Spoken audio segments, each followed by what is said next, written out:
All right, so weather's getting warmer finally, very slowly, very slowly is it getting warmer. Um, and I figured I've got the John Deere 400. It runs well. There's no reason for me necessarily to be concerned about it. I've got some maintenance I need to do to it, but that's all pretty simple. We'll cover that in probably the next video or the video after. But what I really need to do is figure out why this deck would not engage. Now, the gearbox seems fine, and I've already loosened all the covers here, and I think I covered that in the initial John Deere 400 video. But it sounds like the deck is slipping. So what we're going to do is we're just going to take this cover off. Like I said, I already know what the problem is. But basically,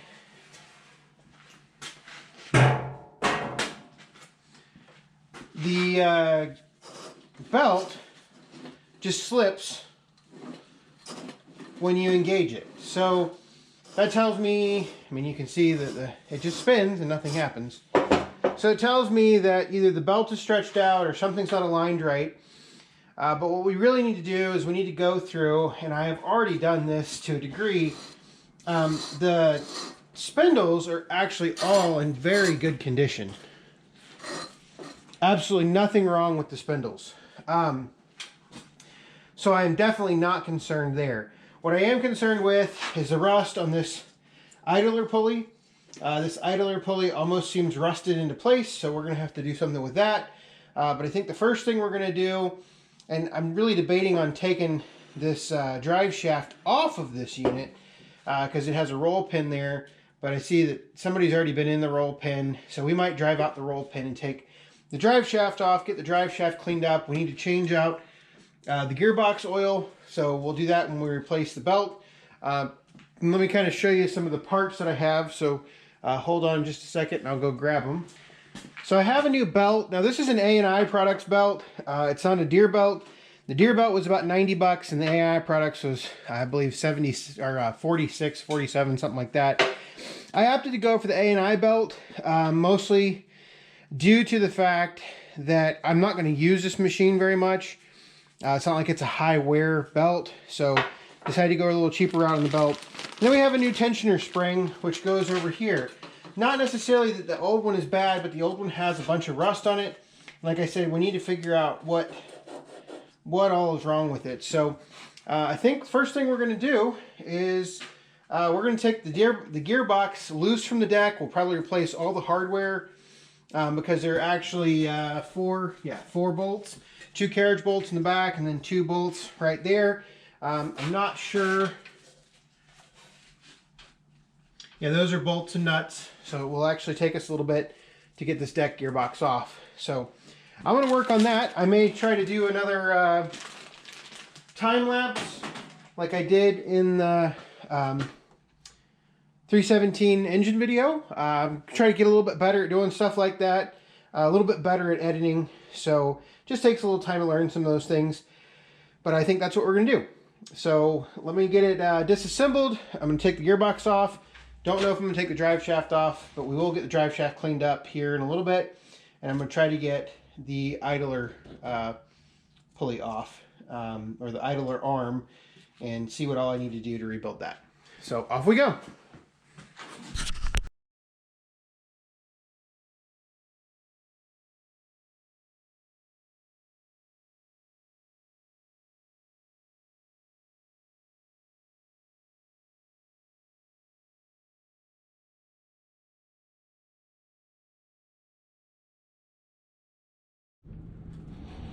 All right, so it took a couple minutes and I got everything off of there. I think this just had so much rust. The idler had so much rust on it, it wasn't moving. And I'll have to go back and watch the video and see exactly what it was. But I mean, you look at all that rust right there, I just don't think it moved. Plus the spring is a little longer than it should be. The bearings aren't, they're okay. They could probably stand to be replaced. This one is probably the worst of the group. This one's the best.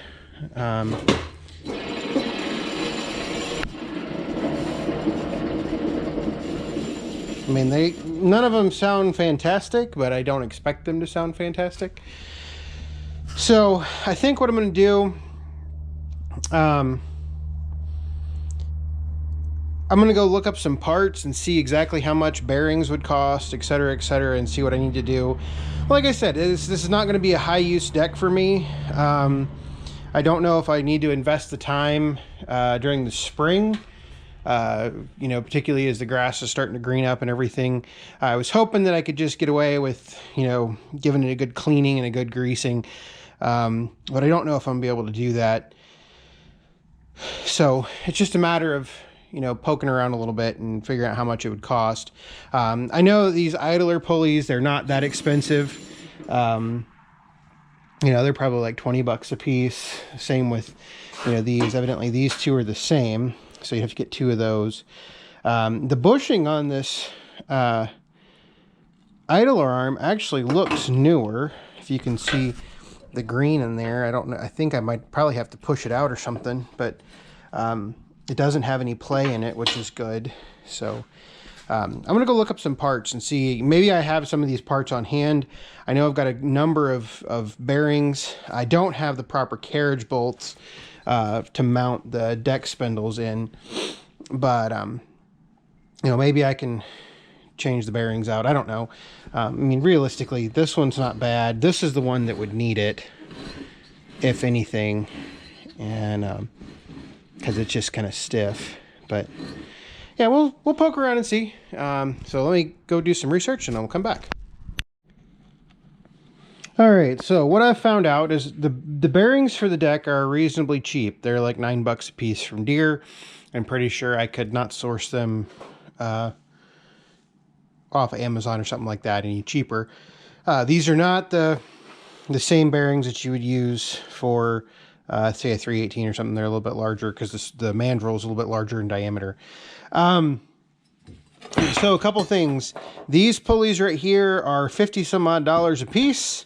I am not interested in spending $50 on pulleys on a deck that I'm going to hardly use. So we're just going to make do with these pulleys. They're going to be a little noisy, but that's perfectly fine. This pulley is about $25. It by far sounds the worst. So we're going to go ahead and we are going to replace that one. This pivot mechanism, it's pretty much toast.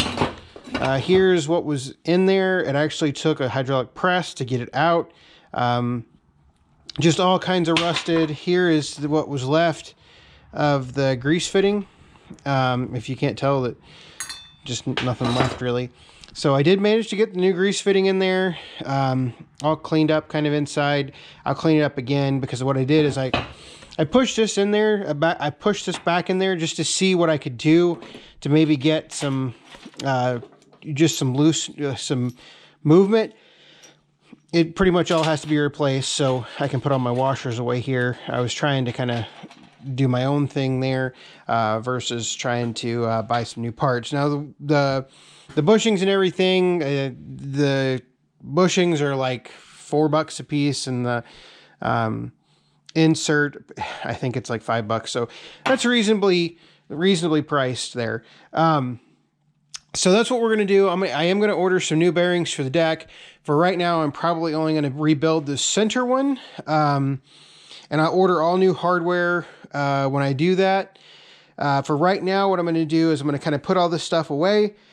And really kind of not worry about it right now. I'll get the parts ordered. Today is Saturday, April 22nd or 23rd. I guess 23rd, maybe 24th. I don't know the date.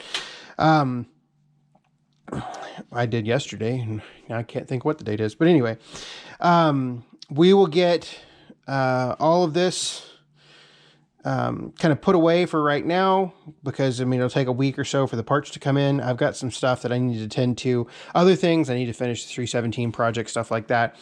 But this was one of those deals that I figured, okay, I can at least get it started, pulled apart, see what I need, kind of go from there. At the end of this video, we're going to go ahead, drain the gearbox, see if the gearbox needs any attention. I don't think it does. We'll go ahead and clean the drive shaft, stuff like that. But for right now, I'm going to clean up all this, and then we'll get to the drive shaft, and that'll be it for this video. We'll get the parts ordered, and part 2 of this repair will be fixing all of the parts and, you know, replacing what we need to replace, things along those lines. So here we go. All right, let's see how much of a mess we can make. Just gonna take the plug out, which I am gonna turn it over a little bit. That way oil doesn't come straight out.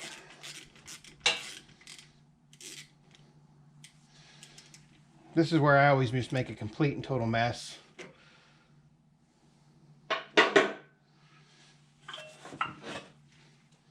And we'll drain it out.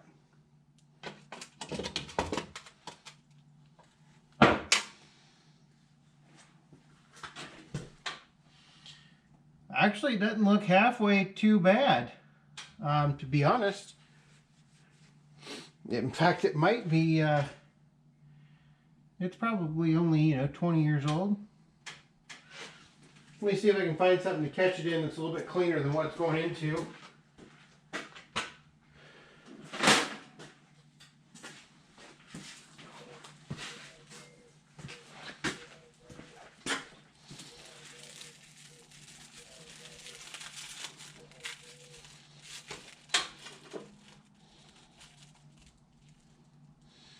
Yeah, it doesn't look half bad. A little brown, but it's not milky or anything. So that's good news. So what we're going to do is we're just going to let that sit there and drain. Because from the looks of it, it's going to take a while to drain. And so we're just going to let it sit there and drain over the next 30 minutes or so. What I'm going to do while that's sitting up there, I'm actually going to take the drive shaft. I'm going to clean up the shaft and everything. I'm going to clean up this part, make sure everything's good here, and make sure everything's working, and then we'll put it back together. So I'm going to go do that. You've watched me clean drive shafts before. All right, got the gearbox gear oil all drained, added the gear oil back in, and I think that's where we're going to stop for right now. I'll get the parts ordered for the idlers and, anything else that I find. The deck wheels all seem fine. I'll go ahead and drop the casters off, the front casters, the swivel casters. I'll go ahead and drop those off and inspect them, but I don't see any issues with them right now. So that's it for this video. Part 1 of rebuilding this 400 deck. After we get it rebuilt, we'll throw it on the machine. We got a little bit of work to do on the machine, and we got to change some wheel bearings and change the transaxle fluid, and then we should be able to mow with it. So thanks for watching.